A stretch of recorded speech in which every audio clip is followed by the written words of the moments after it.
The Super Nintendo is truly one of the all-time best libraries when it comes to co-op gaming. So it's about time we talk about co-op Super Nintendo games. Super Double Dragon is the Double Dragon game that only came out on Super Nintendo. Up until this point, basically every Double Dragon game was a port of the arcade games. So it was cool to see a game made specifically for the Super Nintendo. And this just works out to be a really great beat 'em up. The controls might be a little bit weird and take some getting used to, but once you get the hang of it, it actually makes sense. I love the variety of weapons. You can now get nunchucks and a bow staff. This is another game that's pretty difficult, but if you have a good teammate, you should be able to get through it in a few attempts. Donkey Kong Country 2, in my opinion, is the best of the Donkey Kong Country series. Primarily because you get to play as Diddy Kong and Dixie Kong, which those are my two favorite characters. Specifically Dixie Kong because she's able to glide with her hair. This is an incredibly difficult 2D platformer, but the music is absolutely amazing. Just listen to some of these songs.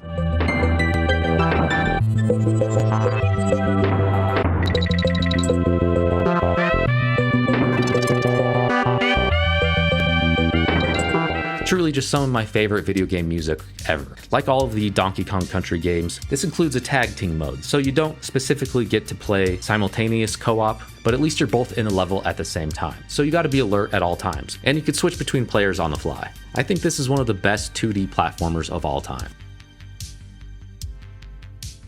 The Legend of the Mystical Ninja was the first entry in the Goemon series to make it to the US. And this is a really great game. It's a mix between 2D platforming with some top-down Zelda-like sections as well. This works really well as a co-op game. In the platforming sections, you are able to jump on your partner's shoulders for some of those more tricky areas, so you don't have to jump in sync. That being said, this is truly one of the most difficult co-op experiences I've ever had in my life. Me and my brother dedicated hours playing this game, and we finally were able to beat it. Some of these later levels are punishingly difficult, at least in my experience. But that being said, it's still one of my favorite co-op Super Nintendo games. Wild Guns is an excellent Cabal shooter. If you don't know what a Cabal shooter is, it takes place in third person and you move side to side, avoiding all of the enemy fire, while simultaneously using a cursor to shoot the enemies. So it takes a little bit of getting used to, but once you can wrap your head around it, this control scheme is actually pretty effective. Again, this is just an excellent co-op game. Like a lot of these games, it can get really difficult. The visuals are great here, the gameplay is incredibly polished, there's a lot of detail in the environment and the bosses. Run Saber is a top-tier co-op Super Nintendo game that is often overlooked. It plays a lot like Strider, but co-op. It's basically a 2D platformer with a lot of action. You're able to climb on the walls and the ceiling. I always found that part to be pretty fun. There's not a lot of exploration. You don't just go left to right. Luckily, there is a little arrow that kind of shows you where you need to go. You also have a screen clearing special ability. The level design here is just a lot of fun, with some really interesting boss fights. I think more people are finally catching on to Run Saber, but it might still be an unknown game. So if you haven't played it, give it a try. I can't recommend it enough. Teenage Mutant Ninja Turtles: Turtles in Time is truly just one of the best beat 'em ups of all time. Has some pretty straightforward beat 'em up gameplay, but even though it's simple, I think they perfected it with this game. And some even preferred the Super Nintendo port to the arcade original. I've always loved the music of this game.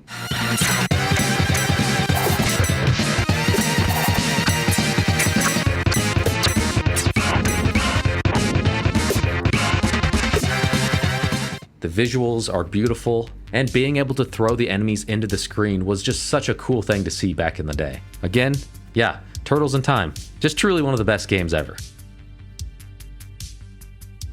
Kirby Superstar is a game that's near and dear to my heart. I played this game for countless hours on my Super Nintendo with my little brother back in the day. And to this day, it's still just my favorite Kirby game of all time. I believe it was the first Kirby game to include co-op gameplay. It introduced the helper character. So basically Kirby, when he copies an enemy and turns into that power-up, you're able to then convert that power-up into a helper character, and player 2 can take control of them. This adds a lot of variety to the gameplay. Not only can Kirby take on any ability, it gives you the opportunity for the second player to pretty much just change characters at any time. If you see a new enemy that you want to try out, it's pretty simple to convert it to a helper. Again, I'm going to be saying this a lot for this list, but this is just one of the best co-op games of all time.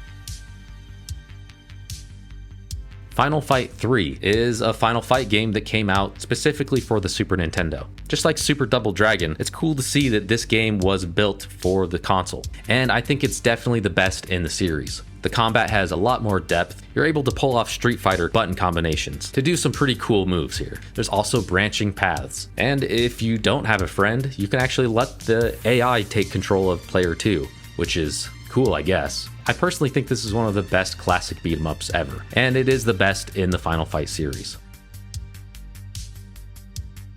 Contra 3: The Alien Wars, another game specifically made for the Super Nintendo. This should surprise no one to see this game on the list, as it's still just one of the best run-and-gun shooters of all time, and often considered the best in the Contra series. Basically took everything that was good about the NES games and just upgraded it and improved upon it and brought it into the 16-bit world. It has the same great run-and-gun gameplay, but with some really impressive visuals. They fully took advantage of the Mode 7 here in some of these levels. And a lot of people hate on these top-down sections, but I think it's kind of ahead of its time. Being able to rotate the screen with the L and R buttons, maybe people couldn't wrap their head around that back in the day, but I think it actually feels pretty good right now. Anyway, I totally suck at these games. I've always been bad at Contra games. I've never been able to beat them without cheat codes, but that doesn't mean I don't love them. Okay, now here's a game that might surprise some of you for being so high on this list, but I stand by this. I'm talking about Goof Troop. Yeah, I personally think this is one of the best co-op games of all time. It's pretty much a Zelda clone that can be played in co-op, although it's level-based and it doesn't quite have the same depth of gameplay, but has similar puzzles. But there is some unique gameplay going for it as well. You never have a standard weapon. When playing in 2-player, you each have an item slot, so you gotta work together on picking up which items you'll need. But to fight the enemies, all you can do is pick up barrels and rocks to throw at them. Goofy is stronger and can take out the bigger guys with one barrel, and Max is faster, so he could run through some of the more difficult sections to get through the door quicker. You're definitely gonna need to strategize between the two of you, using your unique abilities to figure out how to get through the levels effectively. This game's pretty short, and it's really not too difficult. I've been able to beat it in probably 25 minutes or so, but yeah, this might be the game that I beat more than any other game in my entire life. I played through it so many times when I was a kid. It's just another one that I have a lot of nostalgia for. Maybe you guys disagree with me, maybe I'm blinded by nostalgia, but I do think this is one of the best co-op games of all time. If you haven't played Goof Troop, just do it, okay? It's a very approachable game. And now, before I get to number 1, I wanted to talk about a couple of newer games. The first one being New Super Mario Land. This is a fan-made game that was a remake of Mario Land on Game Boy, but it has new Super Mario Bros. Visuals and updated gameplay. And you could play it in 4-player co-op, which is just incredibly cool to see for the Super Nintendo. So if you could play this with 4 players, I highly recommend it. The next game I wanted to briefly mention is Nightmare Busters, and this is actually a game that was made back in the 90s, but it never was released. Luckily, a handful of years ago, someone got their hands on the game and finally released it to the public. It's a surprisingly solid 2D run-and-gun platformer, kind of like Metal Slug or Contra, but with some more cartoony visuals, I think. This one's really hard, but I do recommend it. Now, number 1. The best co-op game on Super Nintendo is Secret of Mana. It's an action RPG with a lot of depth, but the main standout feature is the 3-player co-op gameplay, which was very unique for its time. And just in general, seeing any story-based game that was based around co-op was unheard of back in the 90s, and each character plays a very important role in the game. You start out with 1 player, and as you progress forward, you have to find the other characters, and then other players are able to jump in once those characters join the party. So you can't play it co-op right from the start, but it won't take too long. The combat might take a little bit of getting used to, but once you get the rhythm of it, wait for your charge to get back to 100, and then attack again, it actually feels really good. The ring menu was incredibly innovative for its time. This is a really great RPG with so much depth. Not only is it one of the best Super Nintendo games, it's just one of the best co-op video games of all time. So that's why Secret of Mana has to be my number 1. So there you go. Top 10 co-op Super Nintendo games. What are your favorite? And if you enjoyed this video, check out our video where we talked about the top 10 co-op Sega Genesis games. Thanks for watching.